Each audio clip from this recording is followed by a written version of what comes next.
Hello students, I hope you all are well. So today's subject is pathophysiology and topic is urinary tract infection या UTI भी इसे बोल सकते हैं. तो क्या होता है urinary tract infection? Condition in W/C microorganism actively multiply and persist the genitourinary tract. क्या होता है एक कंडीशन जिसमें क्या होता है माइक्रो ऑर्गेनिज्म एक्टिवली क्या होते हैं मल्टीप्लाइड होते हैं एंड परसिस्ट होते हैं किसमें यूरिनरी ट्रैक्ट में. अफेक्ट ऑल एजेस, ये किसी भी एज में अफेक्ट कर सकता है. Male predominate in the newborn period, male में क्या होता है न्यूबॉर्न पीरियड में हो सकता है. Beyond this age females predominate, beyond इसके बियॉन्ड क्या होता है फीमेल्स में भी हो सकता है. 3.5% of girls and 1% of boys, 3.5% girls में और 1% बॉयज़ में ये हो सकता है. इटियोलॉजी में आते हैं. Mainly caused by the clonic bacteria, ये क्लोनिक बैक्टीरिया के द्वारा होता है, कॉज्ड होता है क्लोनिक बैक्टीरिया के द्वारा. लाइक ई कोली जो है वो मोस्ट कॉमन बैक्टीरिया है. फिर है कैलेबेसिला भी एक बैक्टीरिया है. प्रोटियस एंड स्टेफलोकस स्प्रेरोफाइटकस, ठीक है, ये हमारे बैक्टीरियाज के नाम हैं. अब आते हैं क्लिनिकल मैनिफेस्टेशन. क्लिनिकल मैनिफेस्टेशन में 3 बेसिक फॉर्म होती हैं.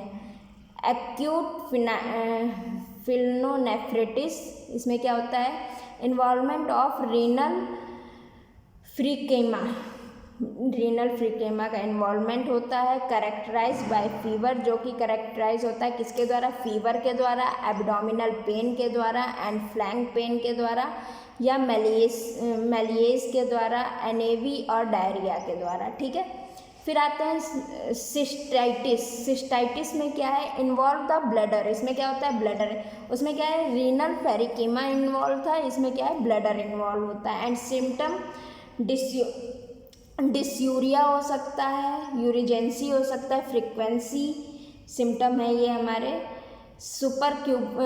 सुप्रापुबिक पेन या इंकोटियंस एंड मेलोडोरेंस यूरिन, ठीक है. नो फीवर, इसमें फीवर नहीं होता. Does not result in renal injury भी नहीं कॉज करता है. फिर आता है एसिम्टोमेटिक बैक्टीरियूरिया, ठीक है. इसमें क्या होता है पॉजिटिव यूरिन कल्चर होता है. Water upon oil any manifestation of infection, ठीक है. पॉजिटिव यूरिन कल्चर होता है किसी भी इन्फेक्शन के मैनिफेस्टेशन में, ठीक है. अकर्स एक्सक्लूसिवली इन गर्ल, ये क्या होता है मोस्टली गर्ल्स में ज़्यादा होता है. Begins and does not cause the renal injury, start होता है और ये क्या है रीनल इंजरी कॉज नहीं करता है. फिर आते हैं पैथोजेनेसिस में. पैथोजेनेसिस में क्या है route of infection, ascending infection, anatomic abnormalities या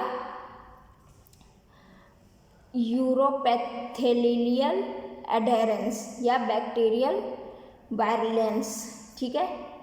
फिर आते हैं रिस्क फैक्टर में. फीमेल में रिस्क फैक्टर क्या क्या हो सकते हैं अनसर्कमसाइज्ड मेल्स या वेसिको यूरेट्रल रिफ्लेक्स हो सकता है टॉयलेट ट्रेनिंग के टाइम पे.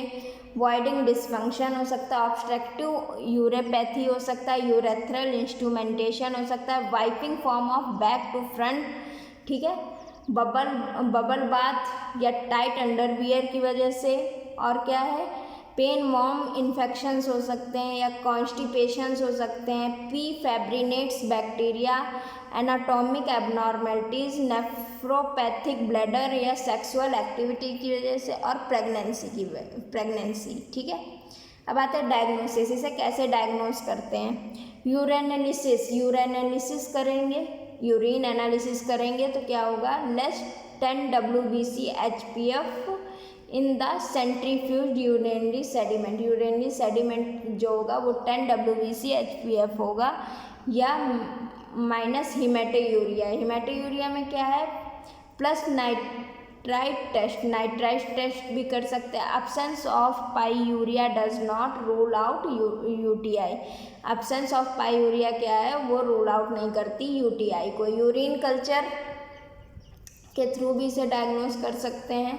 गोल्ड स्टैंडर्ड या मिड स्ट्रीम यूरिन सैंपल से 1 लाख केल्विन्स पर ml of a single pathogens के लिए और 10,000 केल्विन्स पर ml एंड सिम्टोमेटिक के लिए। Characterize urine into 10⁴ colony count.